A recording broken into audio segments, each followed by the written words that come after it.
init ang ulo ko. Kaya nagluto ako ng paborito ko para maalis yung init ng ulo ko. Dahil burn out dito sa amin at sobrang init sa katawan ang aking nararamdaman.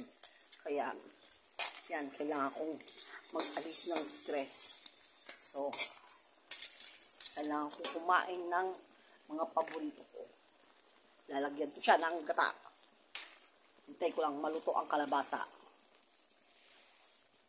Siya nga pala, pang-ulam namin to ha.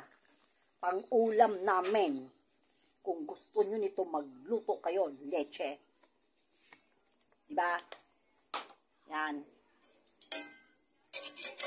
Ito na ang aking ginataang almasag. Sarap no? Bili kayo at magluto kayo.